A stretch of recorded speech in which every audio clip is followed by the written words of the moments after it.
Hello, welcome back to Loki's Librarian. I am your librarian, Katrina. If you are new here, welcome. This is where I'm reading through the enormous library of books that you see behind me, and then I give you a quick synopsis and tell you what I think about them. So if you like books, just aren't sure what to read next, hit that subscribe button, like and share my videos, and let me know what you think in the comments.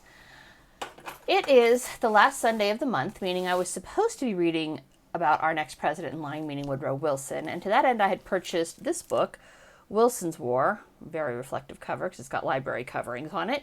It's Wilson's War, How Woodrow Wilson's Great Blunder Led to Hitler, Lenin, Stalin, and World War II by Jim Powell. I knew when I was reading the introduction that this is actually not a book about Woodrow Wilson specifically, but I had already started it. It was already on my calendar at my website, and I didn't have time to get a replacement book here and read it, so I went ahead and continued. I ordered a different book for next month to go over Wilson. Just going to move everybody out of it. This book is about how Wilson's decision to enter the U.S. into World War I in Europe ultimately led to the catastrophes of the 20th and into the 21st centuries.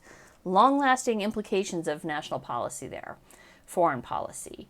The accompanying cocktail for this book is Armistice. It is 1.5 ounces of rye whiskey, 1/2 ounce of dry vermouth, 1/4 ounce of maraschino liqueur, and 1/4 ounce of green Chartreuse.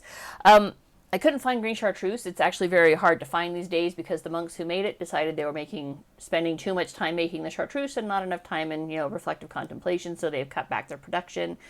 Consequently, availability and price has skyrocketed, so I did like a Google search and found out that a decent substitute is Fernet Branca, which I happen to already have a small bottle of. Fernet Branca. I happen to already have a small bottle of it, so I'm using that instead. 2 dashes of Aromatic Bitters. Sorry about that tangent. Let's do this. Prior to World War I, the United States had done a pretty credible job of minding its own damn business when it came to global affairs. There was the very brief Spanish-American War in 1898, but it could be argued that as we were fired on without provocation, we had every right to respond with force. Now, whether or not we were fired on is moot at this point, right? It's 120 years old. So, but at the time it was believed to be true, and so we sent troops in response and had like a brief 4-month war in Cuba, and ended up with the Philippines as a result of that. That's a rye whiskey. So, like literally every other war was to secure our own borders. So, the Spanish-American War, the War of 1812, arguably was to secure our own borders. We're looking at getting that northern line secured. The Mexican-American War in 1846 to 48 was to defend American borders with the ultimate eye towards annexing Texas and setting our southern border with Mexico. So literally all the wars we fought were to define and defend our own territory. All that ended with World War I. And both of these, all of them fell well within the province of the Monroe Doctrine, right? The American continents, by free and independent condition which they have assumed and maintained, are henceforth not to be considered as subjects of colonization by any European powers. And that has essentially been American foreign policy for all of the 19th century. World War I, which started with the shot heard around the world, the second in history, the first being the one that started the American Revolution, of course started as a result of Archduke Franz Ferdinand of Austria, and heir to the Austro-Hungarian Empire, his wife Sofia. They were both assassinated on June 28, 1914, by Bosnian Serb Gavrilo Princip. Powell does an absolutely superb job of building up the history that led to World War I, outlining how Europe as a whole, like all the European nations, right? It's not like just one or two of them, all of the nations of Europe had a policy of colonization that extends back for centuries, often leading to European country fighting European country, citing the more recent example of Napoleon's rampage across the continent and how the damage he did there more or less laid the groundwork for the future conflict that would engulf the planet, meaning World War I. Maraschino with hearing cherry liqueur. Powell describes how Wilson wanted to cut his own teeth, militarily speaking, and so just prior to World War I, when Mexico was experiencing its kind of own growth paroxysms with its Mexican Civil War, Wilson was kind of determined to stabilize our southern border in the wake of this revolution, opting to try his own hand at nation building by sending troops after Pancho Villa and instilling our own preferred leader. This did not end well for Wilson or America, for that matter, as Pancho Villa had the home turf advantage, and the people in Mexico basically loved him and helped hide him from U.S. troops, because why do we care what Mexico is doing? As long as they're staying on their side of the border, that's really all that matters. And that remains true to today. I have to eyeball the 1/4 ounce. Hold on a second. on the chair at the core, but whatever. None of these actions won him popularity with the people, all right? We didn't really care what was going on south of the border, as long as they stayed on that side of the border. It didn't matter to us. And so he managed to win his re-election campaign in 1916 by promising to keep America out of the brouhaha that was going on over in Europe. And then, of course, once he was reelected, he started going back on that word because he's a politician. It's literally what they do. Promise one thing until they get their way, then immediately backpedal and do what they were going to do anyways, because we the people never fucking learn. Just keep voting these dickheads in. I can't believe this is a stirred cocktail, not shaken. That cherry liqueur is really thick. Now, personally, I think he wanted a chance to enter the national stage as a peacemaker, much as Roosevelt did in 1905 with the Treaty of Portsmouth, which ended the Russo-Japanese War. That got Roosevelt a lot of international attention as someone who didn't just know war, as per his time as head of the Rough Riders during the Spanish-American War, but as someone who also knew peace and knew the value of both. And I personally think that's what Wilson was going for, was that kind of dual reputation, right? The warrior who went after Pancho Villa in Mexico, and then the peacekeeper who was able to negotiate the largest treaty between the warring nations in Europe. This is the stirred cocktail. Hold on. It said stir vigorously, so I was very vigorous with my stirring. The problem is, with Wilson's failed attempt at nation building in Mexico and his own preference for all things English, I mean, he was a known Anglophile. He also tended to think anybody who disagreed with him was wrong and therefore evil. It wasn't enough for Wilson to just offer to be the neutral negotiator between warring nations. He wanted to play with the big boys of England and France on a national stage. And what better way to prove to them that America was equal than to bail their butts out of a stalemated war? And yeah, the war was at a stalemate. Powell proved that definitively and admirably, frankly. While the Allied powers definitely had more bodies to throw at the problem and better armaments, the Germans were not as careless with their people. They were also not as careless with their bullets. They knew that they were outmanned and outgunned, so they were a lot more careful with digging their trenches and keeping their people under cover of dirt, basically. And so they had fought the Allies to a standstill on two fronts, okay? Because Russia, with her strong ties to British royalty, had sought to use the war to expand their own territories into Central Power land. Into the Central Powers territory. Central Power land. Okay. It's okay. It's got the whiskey burn. It's kind of neutral in flavor. I mean, it's not, no one thing really has the predominant flavor profile here. So that's okay. However, Tsar Nicholas II, while enjoying the pomp and circumstance of military regalia, was not himself a military leader, and the family members he appointed to lead the Russian military were incompetent, basically, leading to many Central Power victories where Russia should have triumphed. And because of all this, the Tsar was actually ready to withdraw Russia from the war until Woodrow Wilson stepped in and offered him some of those sweet American greenbacks to stay in the fight. Excuse me, goldbacks. They were technically goldbacks then. They were still backed by the gold standard at that point in time. And while the Tsar was deciding what to do, he was basically forced to abdicate by the provisional government. They were like, you are doing nothing but destroying us. You have actually lost territory, not gained us territory. We need you to step back. And he did. He was forced out.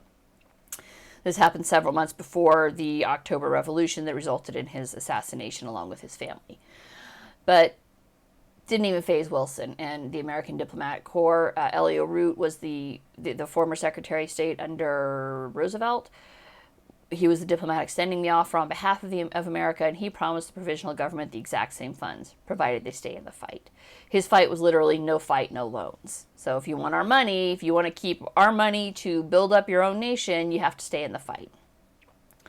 All of this played very nicely into the hands of one Vladimir Ilyich Ulyanov, a.k.a. Vladimir Lenin, who knew the longer the provisional government was preoccupied with the war, the better his chance of agitating the people into Bolshevism was, and just doing a straight takeover. And Wilson at first seemed to admire Lenin as kind of a go-getter. By the time he recognized how dangerous Lenin was, it was far too late. The catastrophe of socialism had taken firm root in the Soviet states, and he was well on his way to creating the murderous regime that would rule for the next 70 years. And of course, the provisional government did stay involved in the war long enough to force Germany into a disastrous armistice agreement. If Wilson had just kept his promise to the American people, the war would have resolved on its own. Right? That's like the nature of war, right? There's either a clear-cut winner or a clear-cut loser, or it fights to a draw and they just stop fighting. They come to their own peace terms because war really isn't good for anybody except for the armaments makers and the politicians who back it. And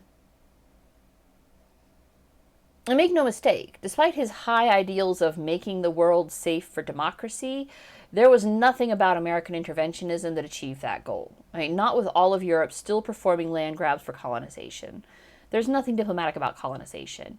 And Wilson knew that going into Versailles, and despite his 14 points, where he wanted to open covenants of peace arrived at with no private diplomacy, the Treaty of Versailles was in fact entirely negotiated between England, France, Belgium, and the United States, with the results merely handed over to Germany under the expectation that they sign. To nobody's surprise, the gentleman who did in fact sign the treaty, I believe, was assassinated in like 1923. And his belief that the colonial boundaries would be drawn, Wilson's belief that the colonial boundaries would be drawn based upon the will of the people in the colonies was patently absurd. Even at the Treaty of Versailles, it was obvious that this was bullshit because France and England proceeded to carve up North Africa and the Middle East to suit their own colonizing aims. So it was all based on a lie. It sounded good, it made a good press bite, very heartily violated Henry Hazlitt's one rule of economics, right? You can't just consider the policy of the people right in front of you. You have to consider the policy and how it's going to affect all the people. Totally blatantly ignored, which set things up for massive failure and a Second World War. Germany felt utterly betrayed in all of this, and rightly so. That they had entered the negotiations in good faith, and they were bent over the proverbial barrel without the benefit of any lubrication. And they had entered it expecting it was going to be an open and fair negotiation based on Wilson's 14 points. He brought them to the table and then helped to fuck them. Nice guy. And as we all know, and has been basically just acknowledged by every historian in the interim, without Versailles, Hitler never would have happened. He never would have had the chance to rise to power. Powell points out that Hitler's rise was by no means a foregone conclusion. The historical chips had to fall just so on the chessboard of life for Hitler to rise and take over the way he did. But Powell also points out that if America had stayed fully neutral and not involved ourselves, just kept out of it, maybe offering a conference table for the belligerents to meet at, but otherwise minding our own damn business, World War I would not have ended in such a way that allowed Hitler to rise in the first place. And if he hadn't offered Russia money to stay in the war, it's fully possible the royal family would not have been forced to abdicate, or, given how incompetent Nicholas was, the provisional government would have withdrawn well ahead of Lenin's ability to agitate and disrupt to the point of takeover, paving the way for a century of blood and death laid at the feet of communism. And held by this metric, it's quite easy to say that without Lenin and hence Stalin, communism would not have taken hold in China, as Stalin was the primary backer of Mao Zedong. And without Mao Zedong, we wouldn't have had Pol Pot and the Cambodian killing fields. So this ripple effect is literally felt globally from this one decision to enter World War I. Let's think about this. So in China, now he doesn't go into this in the book, but I'm just kind of speculating here. Chiang Kai-shek would have taken over, right? He was the primary pushback against the Chinese communists. And basically the only reason he won is that Mao had the backing of Stalin. So just speculating here. I mean, I haven't actually read much on Mao's opposition. I intend to, but I don't have any books on him, and not buying books except for the president books. Trying to be good about this. So he's going to have to wait till next year sometime. But anyways, my little understanding from what I've read from the Mao perspective is that Chiang Kai-shek was a warlord in his own right. And he essentially installed a police state in Taiwan when the opposition, what are they called? I don't remember. I'm drawing a blank, but I'll find it and put it up here. Whoever Chiang Kai-shek is, his party was. It's not the Falun Gong. That's a current thing. It's somebody else. Anyways, would his policies have been as ultimately catastrophic for China as Mao's? I mean, we're never going to know for sure, will we? We can speculate to some degree based on what happened in Taiwan following Chiang Kai-shek's withdrawal to that location. And it was a police state until like 1989, when it moved into a full democracy, essentially. Would any of that have happened without the Chinese Civil War? I mean, who knows, right? That we don't necessarily have enough information on to extrapolate, because what happened did happen. Well, I don't know. I think we probably could extrapolate. I need to know more on Chiang Kai-shek to actually comment on that, but I don't know. But based on Powell's thorough breakdown of the events that led up to World War II, I'm inclined to think it would not have been nearly as catastrophic for China. I think that the world inarguably would have been a better place without the, 60 million dead in China. A cure for cancer is long since rotted in a mass grave, so thank you for that, Wilson. I mean, by any metric you wish to use, Wilson's entry of the United States onto the world stage has had catastrophic consequences globally and locally. 100 years later, we are still funneling money overseas to help nations that are not the United States, to the profound detriment of U.S. citizens. As a direct result of Wilson's interference in picking sides of World War I, we had the rise of the two most murderous regimes in history. We had Hitler on one hand, communism on the other. And I have to lump all communist regimes together for brevity, and due to the simple fact that all communism results in is mass starvation and democide. There has not been a single instance of successful communism.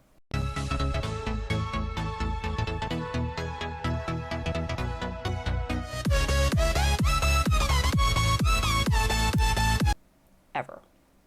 It is a failed political ideology.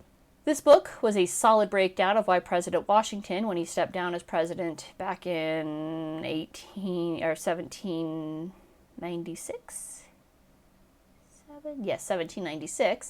he cautioned his successors to avoid entangling alliances and to remain neutral on the world stage. And every president up to Wilson did exactly that. Okay? When Theodore Roosevelt, and again, I think he was a bit of an egotist, when he offered Portsmouth, New Hampshire as a location for the Russo-Japanese to meet, he was offering it as a neutral, uninvolved party, right? He's like, here, go ahead and have your peace conference in America, let me offer New Hampshire for you. Wilson's ignoring of that caution led to disaster and global catastrophe, and millions and millions dead well ahead of their time. That's what happens when you get involved on a global scale like that. I mean, I can't say that I loved this book. It was well written. It was an easy read through, but it's a little depressing having the fact that America is not, in fact, always the hero kind of thrown in your face like that. I mean, I am aware we're not always right. I've read enough history books just on this channel. I have enough history books in my own library to say definitively that no, America has definitely gotten some things wrong, right? I mean, you can look back to Jackson and the Trail of Tears, or the fact that as a free nation, we did allow slavery to flourish, to know that America has made some very severe blunders, historically speaking. But prior to this, the blunders only affected America as a nation. It didn't embroil the entire fucking planet in blood and warfare for a full century after the fact. Fortunately, in the very last pages of the book, Powell does provide some guidance on how we might roll back some of the damage that America has done and hopefully start minding our own fucking business again. First off, defend America. Like, that's it. That's the one thing the Constitution allows, is for our military to defend our own borders. We have no business maintaining military bases globally, staffing them globally, sending people over to global locations. That is not our concern, right? This is our concern, right here. The borders of the United States, that's our concern.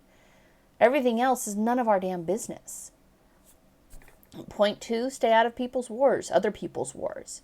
Why are we sending our men and women overseas to fight and die in other countries?